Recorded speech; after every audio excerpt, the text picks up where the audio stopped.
Si tes elfes noirs ressemblent à des archers élégants dans le noir, tu passes à côté de ce qui les rend vraiment effrayants. Un draw bien joué, ce n'est pas plus de dégâts, c'est du contrôle, de la préparation et une violence utilitaire.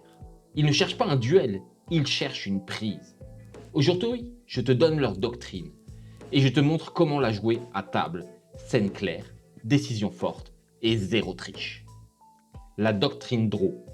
Ils veulent contrôler, pas gagner vite. Les orques veulent l'impact. Les gobelins veulent survivre. Les draws, eux, veulent maîtriser. Ils testent, ils fragmentent, ils enferment, ils neutralisent. Et ça change tout, parce qu'un draw a presque toujours une intention après le combat. Capturer, interroger, humilier, vendre, retourner une situation politique. Bref, exploiter. Par exemple, dans un tunnel, la troupe avance. Tu décris un détail simple, des pas réguliers, comme une patrouille qui connaît le terrain. Tu peux proposer un jet de perception. En cas de réussite, les personnages joueurs comprennent qu'ils sont observés. En cas d'échec, la scène démarre déjà à l'avantage des draws, parce qu'ils ont choisi le lieu et le moment. Et justement, chez les draws, le combat commence souvent avant l'initiative. Le combat commence avant l'initiative. Repérage, choix du terrain, déclenchement volontaire. Un draw ne se fait pas surprendre par hasard.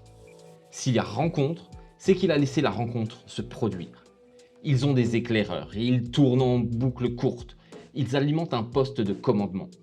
Et quand ils bougent, c'est parce qu'ils ont décidé que le terrain est favorable. Donc ton premier outil de maître du jeu, c'est la mise en scène. Fais sentir qu'on est dans une zone où on est suivi, évalué, filtré. Par exemple, les personnages joueurs traversent un carrefour de galeries. Tu décris des marques à la craie, à hauteur d'œil, mais pour quelqu'un de plus petit. Propose-leur un jet d'investigation. En cas de réussite, ils comprennent que ce sont des codes de passage. En cas d'échec, ils continuent et tombent sur une scène déjà installée pour eux. Et maintenant, la signature la plus simple, la plus brutale et la plus draw. L'obscurité, c'est leur arme principale. Les draws ne profitent pas des ténèbres, ils les fabriquent. Leur but n'est pas juste d'être cachés. Leur but, c'est de casser tes lignes de vue, d'empêcher l'entraide et de forcer des décisions à l'aveugle. Ils posent une zone noire, ils coupent le groupe en deux et ils frappent là où tu ne peux pas répondre. Et juste après, ils ont l'outil inverse, une lueur magique qui révèle une cible, ruine une furtivité et empêche la disparition facile. Et quand tu ajoutes la verticalité, ça devient sale. Lévitation personnelle, corniche, passerelle, angles impossibles. Imagine cette scène. La salle s'ouvre sur un pont de pierre au-dessus d'un gouffre. D'un coup, une zone de ténèbres engloutit le milieu du pont. Tu proposes un jet d'arcane pour identifier ce qu'il se passe. En cas de réussite, les personnages joueurs savent qu'ils doivent bouger, pas attendre. En cas d'échec, ils hésitent et l'ennemi choisit qui reste isolé. Ensuite, une lueur se colle sur le rôdeur qui voulait disparaître. Et là, il comprend. La furtivité n'est pas un bouton off. Une fois que le terrain est sous contrôle, les draws passent à l'étape suivante. Neutraliser. Neutraliser avant de tuer. Poison, entrave, sommeil et prise de contrôle. Chez les draws, le poison n'est pas un gadget. C'est un pilier. Il vise ce qui tombe vite.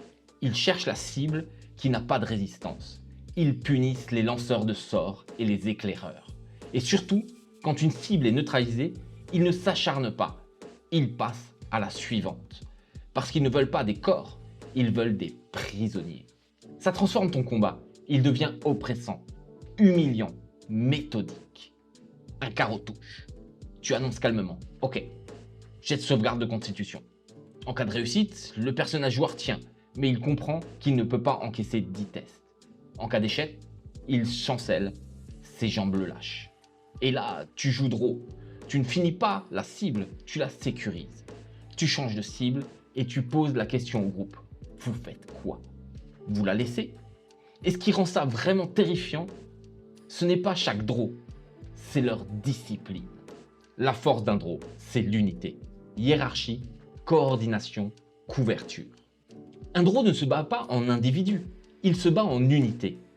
Ça se voit à la table quand tu joues des replis couverts, des attaques synchronisées, des officiers protégés et une stratégie qui continue même si quelqu'un tombe. Tu peux même l'incarner par la scène, au centre de commandement, une reine sur un trône, une conseillère démoniaque qui observe et des éclaireurs qui reviennent donner des infos, comme une machine. Par exemple, les personnages joueurs capturent un draw isolé. Ils sourient, pas par courage, par confiance. Tu peux proposer un jet de perspicacité. En cas de réussite, les personnages joueurs sentent qu'ils gagnent du temps. En cas d'échec, ils parlent trop longtemps.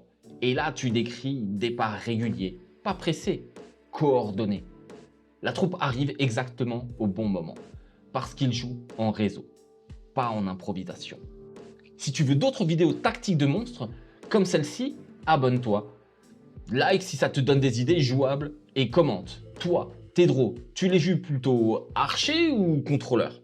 Ok, on a le combat, mais les draws font pire que ça.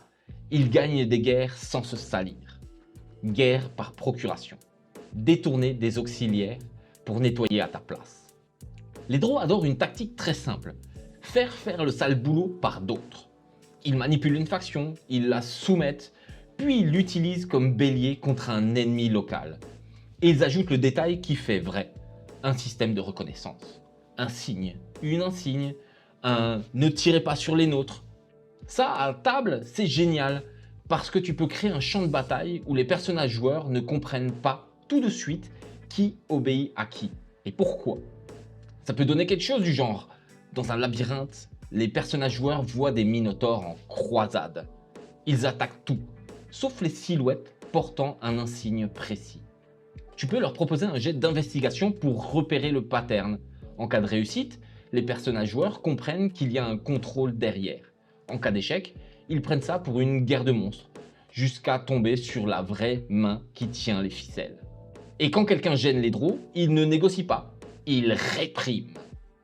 Contre-espionnage agressif, la peur comme procédure. Les draws sont paranoïaques, mais pas par hasard. Ils ont des guerres de maison, donc des infiltrations et des trahisons permanentes. Donc ils ont une doctrine simple. Interrogation magique, intimidation démoniaque, tolérance zéro. Et si quelqu'un intervient, me demanderas-tu? Eh bien, ils le considèrent comme une menace, immédiatement. À table, ça te donne une scène très forte. Pas des méchants qui se torturent, mais une machine de sécurité qui protège un territoire. Ça peut ressembler à ça. Les personnages joueurs tombent sur un interrogatoire en cours. Le prisonnier est déjà brisé. Le message est clair. Ici, on ne cache rien longtemps. Tu peux leur proposer un jet de perspicacité pour comprendre l'objectif. Ils cherchent un réseau. En cas de réussite, les personnages joueurs savent qu'ils peuvent exploiter la paranoïa. En cas d'échec, ils parlent trop et deviennent une cible. Et si les personnages joueurs interfèrent, les draws attaquent. Pas par colère, par protocole. Maintenant, on passe à leur art préféré, l'infiltration et la trahison calculée. Infiltration, code, porte dérobée, phrase clé, puis trahison au pire moment. Les draws adorent les accès cachés, les phrases codées, les signes cousus, les portes qui ne s'ouvrent qu'avec un rituel ou une séquence précise. Et au milieu de ça, ils placent des agents, des espions ou des assassins. Leur grande spécialité, c'est la fenêtre de vulnérabilité. Ils aident, ils attendent que tout le monde soit épuisé, puis ils frappent. Pas par sadisme gratuit, par efficacité. Ainsi, les personnages joueurs trouvent une porte dérobée, avec des signes sur les tentures, et ils doivent reproduire la séquence. Tu leur proposes un jet d'investigation pour comprendre le code. En cas de réussite, ils entrent sans alerte. En cas d'échec, ça s'ouvre, mais ça déclenche un signal discret. Un allié les guide, et quand les sorts sont bas, quand les points de vie sont entamés, ils se retournent. Et là, tu as une scène draw parfaite. Pas un duel, une exécution au timing. Et quand le combat tourne mal, les draws n'offrent pas leur tête. Ils extraient leur cadre. Désengagement intelligent. Sauver les chefs, sacrifier les troupes, retourner l'histoire. Un chef draw ne s'expose pas inutilement. Il commande, il évalue, il intervient tard. Et si la victoire n'est pas assurée, il se retire, par magie ou par fuite contrôlée. Et ensuite, il ne disparaît pas. Il revient sous forme politique, grâce à des négociations pièges ou de l'intox, peut-être même des accusations ou encore de la manipulation. Le but est simple, gagner le prochain coup. Voici à quoi ça peut ressembler dans tes parties. Le mage Draw disparaît en plein combat. Ses troupes restent. Tu peux proposer un jet de perception pour repérer la sortie qu'il a préparée. En cas de réussite, les personnages joueurs peuvent le poursuivre. En cas d'échec, il est déjà loin. Plus tard, il propose une rencontre. Suite à un jet de perspicacité pour sortir l'arnaque, les joueurs, s'ils réussissent, peuvent retourner le piège. En cas d'échec, ils se retrouvent accusés et la guerre de maison les avale. Et ça nous amène au dernier niveau, le théâtre d'opération. Les Draws ne se battent pas juste contre toi, ils se battent pour une carte. Guerre d'influence, trêves instrumentalisées, alliances volatiles, objectifs urbains. Les Draws sont politiques. Ils utilisent des trêves comme des armes. Ils retournent des factions. Ils déclenchent des hostilités entre maisons. Ils ont des objectifs stratégiques très concrets. Des nœuds, des ports souterrains, des lieux qui contrôlent des flux. À table, ça te permet de rendre chaque combat plus grand que la scène. Tu n'affrontes pas seulement une patrouille, tu te heurtes à une machine de conquête. Par exemple, les personnages joueurs interceptent un Draw qui lâche une info. Ce lieu tombe bientôt. Tu leur proposes un jet de perspicacité. Est-ce un aveu ou un appât? En cas de réussite, les personnages joueurs voient la manœuvre. En cas d'échec, ils réagissent au mauvais endroit, au mauvais moment. Et tu viens de transporter un simple combat en épisode de guerre souterraine. Tes Draws deviennent gentils quand tu les joues comme des archers génériques. Alors qu'un Draw bien joué, c'est du contrôle, de l'obscurité comme arme, du poison comme stratégie, une unité disciplinée, une guerre par procuration et des chefs qui ne meurent pas pour ton spectacle. Ils sont oppressants, méthodiques et mémorables. N'oublie pas de t'abonner si tu veux d'autres tactiques de monstres jouables ce soir. Laisse-nous un petit like si ça t'a donné des idées et commente. Toi, tes Draws, tu les joues plutôt capture ou massacre? Et qu'est-ce qui va changer dès ta prochaine rencontre?